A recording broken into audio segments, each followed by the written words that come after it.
à tous, j'espère que vous allez bien. Aujourd'hui je suis ravie de vous retrouver pour une vidéo un peu particulière. Donc on va ni parler beauté ni mode, aujourd'hui on va parler de mon expérience professionnelle ainsi que de mon parcours scolaire. Donc j'espère en tout cas que la vidéo pourra vous aider et vous plaire vu que c'est bientôt la rentrée. Je me suis dit pourquoi pas vous donner mon expérience. Donc vous prenez mes conseils ou vous ne les prenez pas, hein, bien entendu, c'est que mon expérience à moi.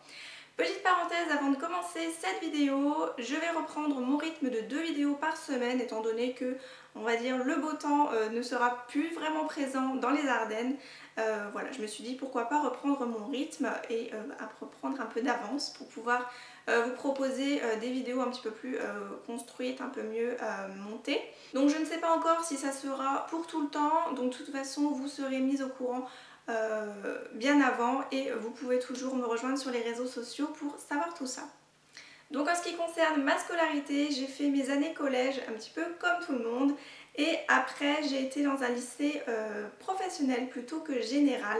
Vu que les études n'étant pas vraiment fait pour moi, je me suis dit pourquoi pas apprendre un métier et voilà, m'orienter plutôt vers quelque chose de professionnel et qui pourrait me plaire. Donc j'ai été me diriger vers la vente, donc j'ai fait un BEP Vente Action Marchande que j'ai fait en 2 ans. Et ensuite j'ai fait une année de bac pro, donc j'ai fait qu'une année, j'ai pas fait les deux, donc je n'ai pas mon bac. Mon bac professionnel je ne l'ai pas, donc c'est mon premier conseil si je peux vous en donner un, c'est de faire au maximum vos études. Parce que maintenant pour trouver un travail il faut minimum le bac, quoi. Bac professionnel ou bac général.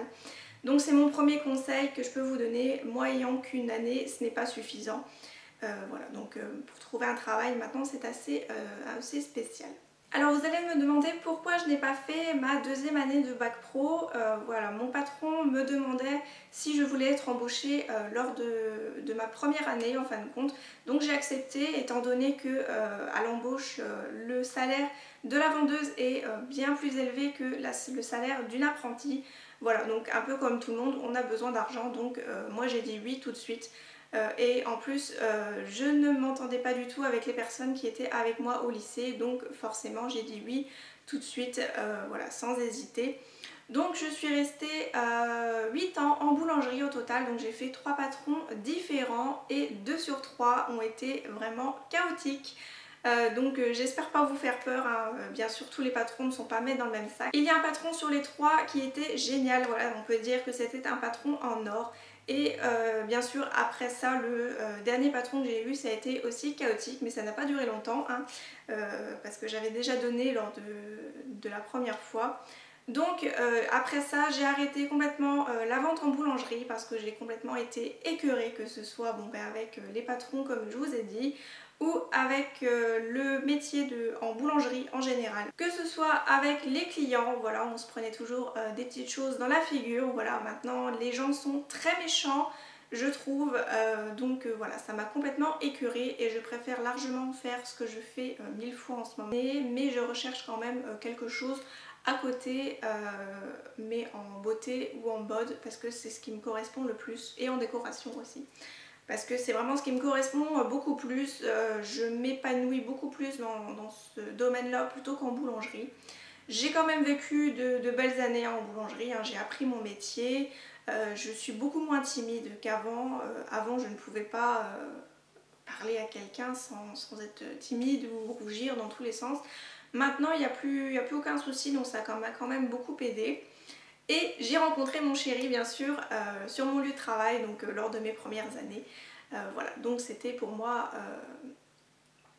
une belle expérience quand même, malgré que je suis ressortie avec la rage on va dire de ce métier et voilà, du travail en général, ça m'a un petit peu écœurée. Donc après tout ça, après avoir fini entre guillemets mes années en boulangerie, c'est de là que j'ai voulu me lancer un petit peu sur YouTube parce que j'étais complètement déprimée, je n'avais plus rien envie de faire dans le métier normal, dans le travail classique, donc j'avais envie de me lancer sur YouTube.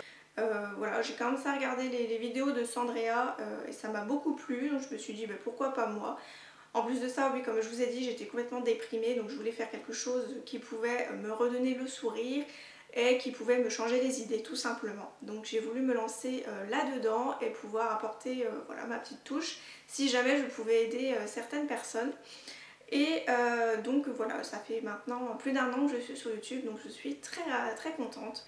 L'année dernière, j'ai voulu reprendre un rythme professionnel, donc j'ai voulu moi-même me lancer dans mes propres box mode et beauté.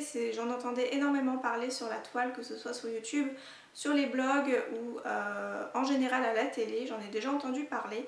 Donc je me suis dit pourquoi pas moi-même faire mes propres box. Donc j'ai combiné la mode et la beauté. Donc si vous voulez bien sûr voir tout ça, vous aurez tout en barre d'infos. N'hésitez pas à aller voir mon site, je vous l'afficherai juste ici. Donc vous allez me demander comment j'ai pu faire pour me mettre à mon compte. Donc j'ai été me renseigner dans ma ville à la CCI, ça doit être la chambre de commerce et d'industrie si je ne me trompe pas. Je vous le mettrai juste ici si j'ai fait une petite erreur. Donc j'ai été me renseigner pour présenter mon projet, le nom de mon site, voilà, prendre le maximum d'informations avant de me lancer tête baissée comme on dit. Et on m'a aussi demandé si j'avais bien sûr le budget, hein, parce que le budget il faut y penser. Il y a beaucoup de choses à payer quand on est à son compte. En ce qui concerne moi, les box, le ruban, ce qu'on met à l'intérieur, les produits, les frais de port, la TVA. J'en passe et des meilleurs. Et il y a aussi ce qu'on paye à côté, donc ce qu'on appelle le RSI, le régime social des indépendants. Donc ça se paye au niveau de votre chiffre d'affaires, donc si vous ne faites pas de chiffre d'affaires, vous ne le payez pas. Et voilà, ça se paye tous les mois ou tous les 3 mois. Donc en ce qui concerne la rémunération, pour le moment il est bien entendu impossible pour moi d'en vivre parce que mes box ne sont pas encore assez connues. Ça fait que 1 an que je suis à mon compte, donc voilà, c'est vraiment impossible pour moi d'en vivre. Donc c'est pour ça aussi que j'essaye de retrouver un travail à côté à mi-temps pour pouvoir avoir une sécurité entre guillemets. Voilà, c'est ce que je peux vous conseiller si jamais vous voulez vous mettre à votre compte quand même en auto-entrepreneur. Ayez quand même quelque chose à mi-temps, quelque chose qui est une sécurité pour vous si jamais votre projet ne fonctionne pas, ça serait un petit peu dommage. Voilà, donc moi c'est la chose que j'aurais dû faire avant. J'aurais dû retrouver peut-être un travail avant de me mettre à mon compte, mais voilà, les choses sont faites comme ça. Voilà, donc en ce qui concerne la vidéo, je pense avoir fait le tour. Bien sûr, si vous avez des questions, n'hésitez pas à me les poser en commentaire. J'espère en tout cas que ça vous aura plu et que ça aura pu vous donner des petits conseils. Je ne pense rien avoir oublié. N'hésitez pas en commentaire à me poser vos questions si vous en avez. Je vous retrouve très bientôt pour une prochaine vidéo et prenez soin de vous. Bye bye.